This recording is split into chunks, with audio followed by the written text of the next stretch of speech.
I still remember that morning.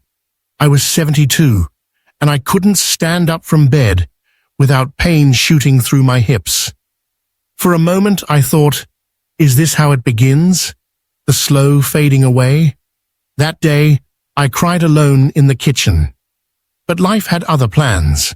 At the temple near my village, I met a 90-year-old woman who walked with grace, her back straight, her eyes clear. She told me, we don't grow weak because we age. We grow weak because we stop moving. That single sentence changed everything. Today, at 84, I move with ease. No gym, no machines, just 6 simple movements, rooted in tradition, done daily. And now, I'll show them to you. Before we begin, where are you watching from? And what time is it there? Leave me a comment. I'd love to know. And don't forget to like, share, and subscribe so you won't miss what's coming next. The secret of Japanese elders: we don't exercise the way you think. In the West, when people hear the word exercise, they imagine sweat, fast movements, heavy lifting, loud music.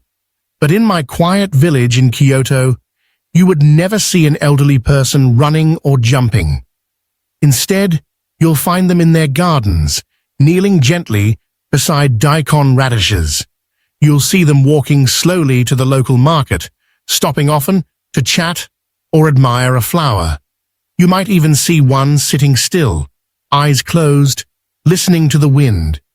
You see, in Japan, especially among the old, we do not chase fitness. We invite harmony. There is a word we live by, shojin. It means quiet devotion, humble perseverance. Every small act, sweeping the floor, kneading dough, trimming bonsai, is done with care. And that's the kind of movement that heals us.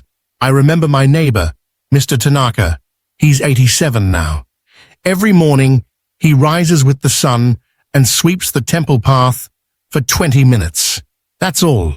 No gym, no equipment, just the soft rhythm of the broom. And somehow, his back is straighter than mine. There's another idea deeply rooted in our culture: kiro, the respect for age. Here, aging isn't feared, it's honored. We don't push our elders to keep up. Instead, we create space for them to move gently, breathe deeply, and live at their own rhythm. In return, they live longer, fuller lives. Science now agrees with what we've done for centuries. A study from the Journal of Aging and Physical Activity found that light, consistent daily movement is more effective at maintaining mobility in the elderly than intense, infrequent workouts. And Japan, as you may know, leads the world in longevity. Our elders don't just live long, they live well. I believe this: movement doesn't have to be intense to be powerful. It only needs to be daily. And that's what I want to share with you today. 6 movements. Simple, natural, no special equipment, no noise, just quiet strength rooted in our way of life. You don't have to be flexible. You don't have to be young. You just have to begin. One slow breath at a time. Movement number 1. The Caesar. Sit. A posture of peace and strength. When I was a little girl, my grandmother taught me how to sit properly during family gatherings. On the tatami floor, knees folded under, spine tall, hands gently resting on my lap. This posture is called Caesar. It was never called exercise, but now I know it saved my body. After I turned 70, my knees became stiff, my hips sore. Standing up from a chair took effort. My balance felt shaky. I feared falling. That's when I returned to the old ways. I began sitting in Caesar again, just for a few minutes each day. The first time, it was painful. My legs tingled, my ankles protested. But I breathed slowly. I imagined the steam rising from a hot bowl of miso soup, calm and steady. I focused on my breath, not the pain. And slowly, day by day, something changed. My knees began to loosen. My back stood taller. Even my digestion improved. I could feel blood flowing again, warmth returning to my legs. You see, Caesar isn't just about posture. It teaches your body how to align, how to stabilize, how to rest while still active. In Japan, many elders still sit this way during meals, ceremonies, and meditation. It keeps the hips open, the spine engaged, and the mind centered. For those watching from the West, I know this might seem difficult or unfamiliar. But don't worry, you don't have to sit on the floor. You can begin by sitting on a low cushion or even on the edge of a firm chair with your feet flat, spine tall, hands folded. What matters is the intention behind the posture. Start with 1 minute a day. Sit quietly, breathe slowly. Let your body remember stillness. And as you breathe, tell yourself gently, I am here. I am strong. I am healing. That's how I began to feel again.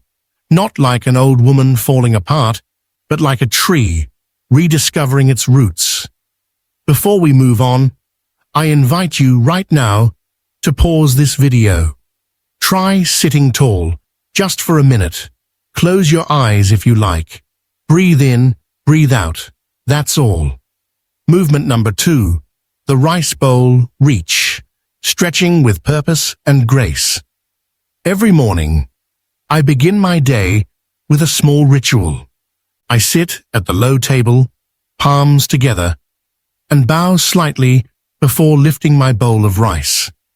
It may seem simple, even ordinary, but hidden in that motion, reaching forward, lifting the bowl with both hands, is a secret to staying strong. We call this the rice bowl reach. I first noticed its power after I turned 75. My shoulders had grown stiff. Reaching into cupboards, brushing my hair, even hugging my grandson, it all felt harder. But I remembered the quiet rhythm of mornings with my mother, how she reached slowly, respectfully for her meal. So I began to mimic that motion, mindfully. Each day, I would sit, extend my arms slowly, palms open, as if offering or receiving a bowl. Then gently bring them back toward my heart. Over time, I began to feel a gentle opening across my chest. My arms grew lighter, my back straighter. This motion does more than stretch muscles. It awakens the upper body, opens the lungs, and reminds the body to reach with intention. In Japanese culture, we are taught to lift the rice bowl close to the mouth, never to eat from the table directly. It is a gesture of gratitude and mindfulness. Now I see that it also keeps the arms and spine mobile, something many people lose as they age. For you watching at home, try this simple movement. Sit comfortably. Inhale as you slowly extend your arms forward, shoulder height, as if you're reaching for something precious. Exhale as you draw your hands back to your chest. Repeat 5 to 10 times. Move slowly. Let your breath guide the motion. You can do this while seated in a chair or even lying in bed. The key is not strength, it's softness. And as you reach, imagine this. Someone you love is offering you a warm bowl of rice. How would you receive it? With care, with gentleness. That's how your body deserves to be treated. These days, I find myself doing this motion even when I'm not aware of it, reaching for the kettle, handing a teacup to a friend, folding laundry. It has become part of me, woven into daily life. So often, we chase big solutions, grand exercises, dramatic changes. But sometimes, healing begins with a small reach. One you've done 1,000 times, but never truly noticed. Movement number 3, the garden squat. Building strength from the ground up.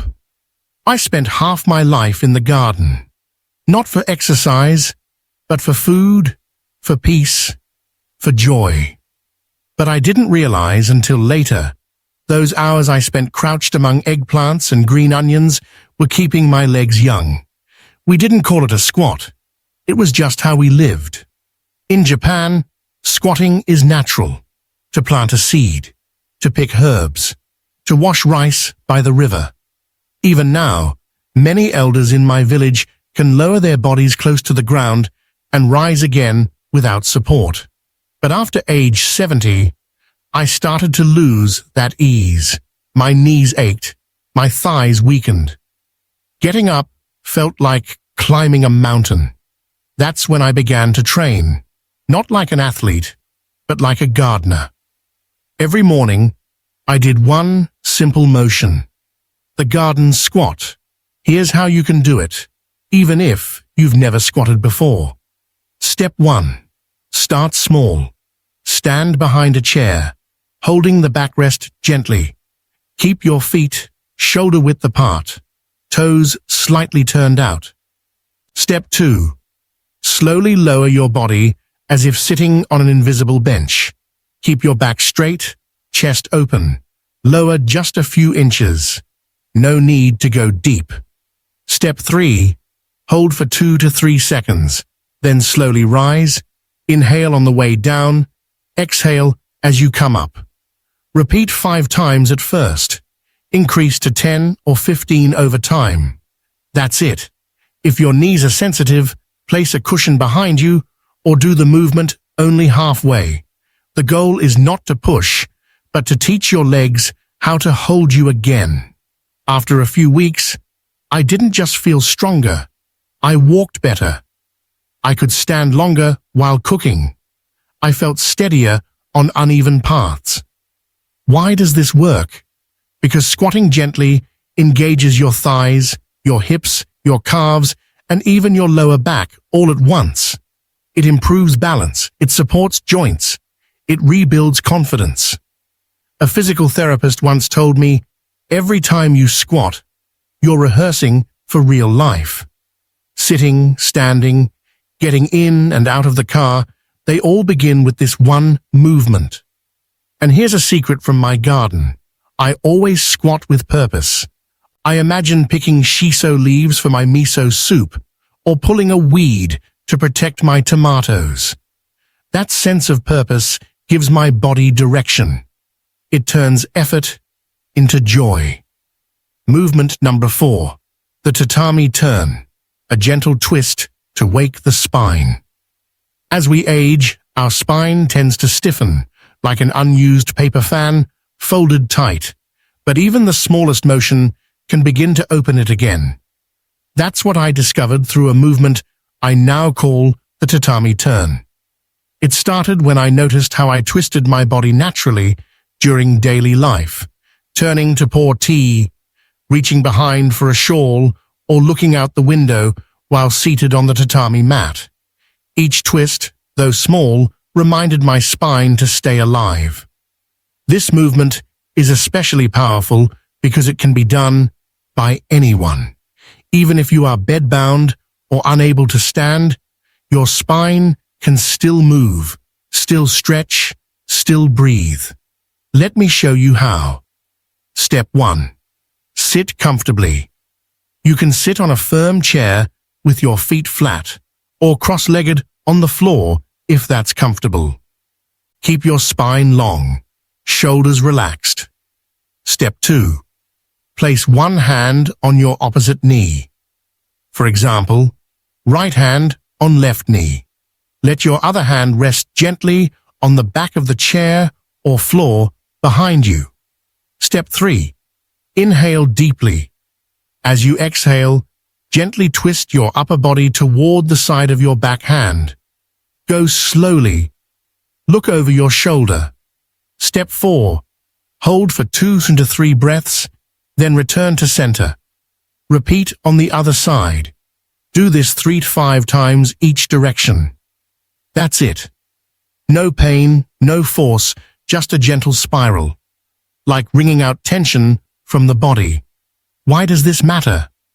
Because our spine holds everything. When it's stiff, our breathing shortens, our digestion slows, our energy drops.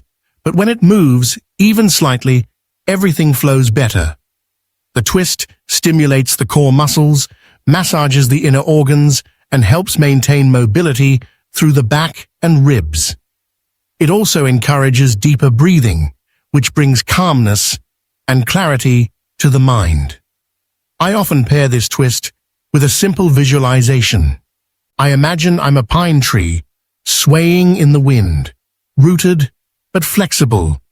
The wind comes from the mountains, soft and cool, and I let it move me without resistance.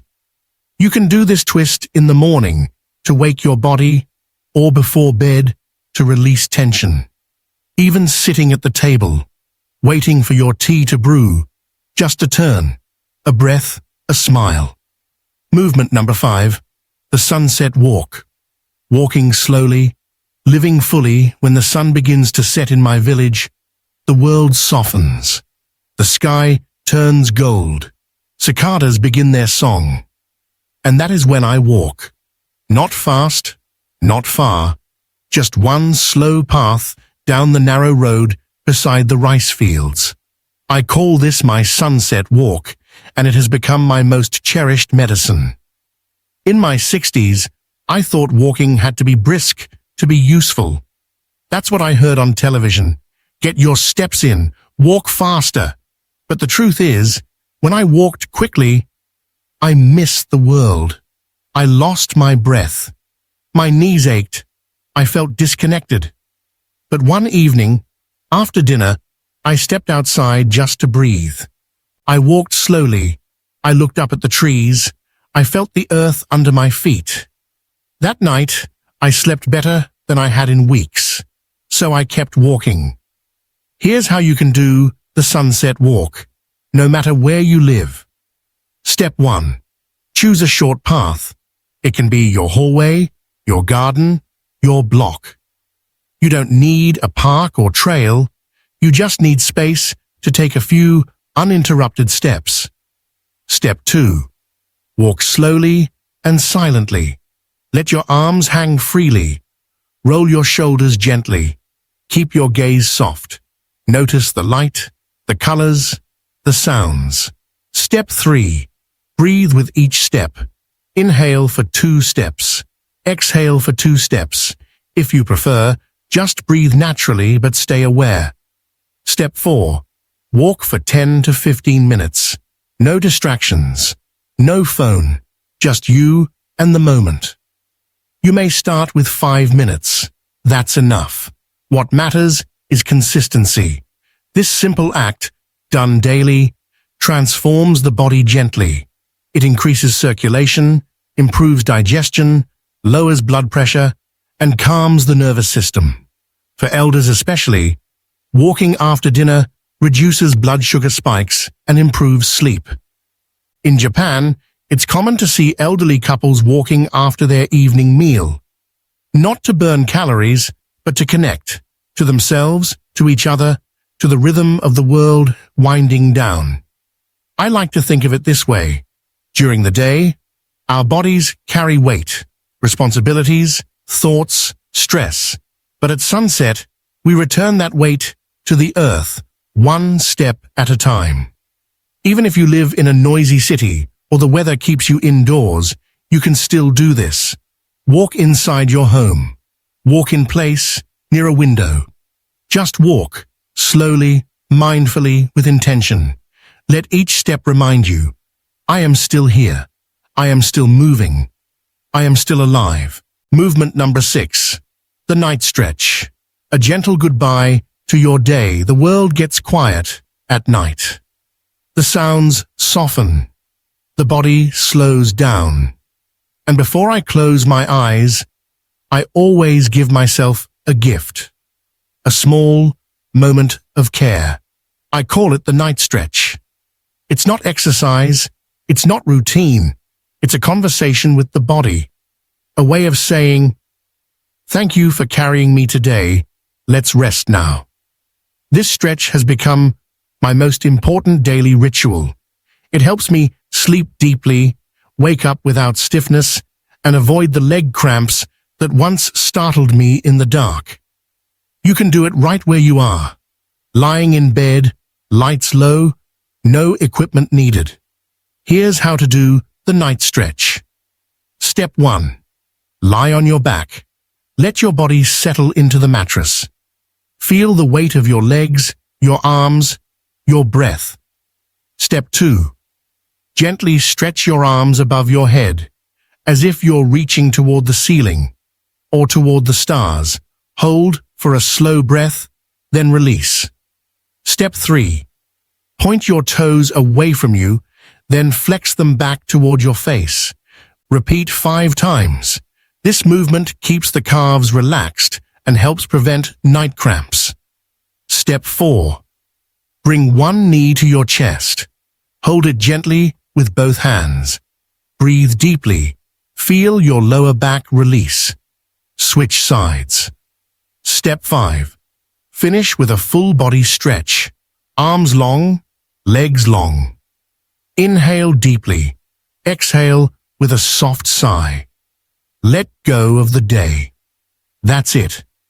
Even if you only do 2 or 3 of these steps, your body will thank you. These movements calm the nervous system, relax tight muscles, and prepare the mind for sleep. For many years, I struggled with restless nights. My thoughts ran wild. My legs cramped. I woke often. But once I began stretching gently in bed, everything changed. My body softened, my breath deepened, my sleep returned. In Japanese tradition, we often bow before sleep, not to a person, but to life itself. A quiet nod of gratitude for another day lived. For me, this stretch is that bow, that moment of pause between doing and resting. And if you ever feel too tired, too busy, too overwhelmed, just do one breath, one stretch, one kind word to your body. That's enough. Now we've reached the end of our 6 daily movements. But your journey is just beginning. You may be wondering, when should I do these movements? How often? Let me tell you this, you don't need to do them all at once. In Japan, we believe in small habits, repeated daily. That's where real change lives. Here's a simple rhythm you can follow. In the morning, try the Caesar sit and the rice bowl reach. They'll wake up your spine and open your chest for the day ahead. In the afternoon, the garden squat and tatami turn will gently activate your legs and spine. A perfect pause between chores or reading. In the evening, take a sunset walk, even if it's just around your room. Then end your day with the night stretch before bed. Each one only takes 3 to 5 minutes. That's all. Just 15 to 20 minutes a day, spread gently throughout your life, not stacked like a burden. I invite you, yes, you watching right now, to choose just one of these movements to begin with. Try it today, then tomorrow, then again. Leave me a comment below. Which one will you begin with? Let's build a quiet circle of healing together. When I was 72, I thought my body was giving up. I was wrong. It wasn't giving up. It was waiting for me to return. With kindness, with movement, with patience. Now, at 84, I don't chase youth. I don't wish to be who I was. I only wish to continue what I do now. To move gently, every day. Like the seasons, like the wind, like breath. The 6 movements I've shared with you are not a miracle cure because they're fast. They're a miracle because they're real. Because you can begin today, right now. No equipment, no gym, just your body and your breath. Remember, Healing doesn't come from force. It comes from care. Thank you for spending this time with me. If this video brought you comfort, please like, share, and subscribe. I would be honored to walk with you again. Until next time, may you move gently, sleep deeply, and wake with hope. Health-related information on YouTube is not one size fits all and is not medical advice. If you have concerns about your health, please consult your doctor or local health provider. If you believe you're experiencing a medical emergency, call your doctor or emergency services immediately.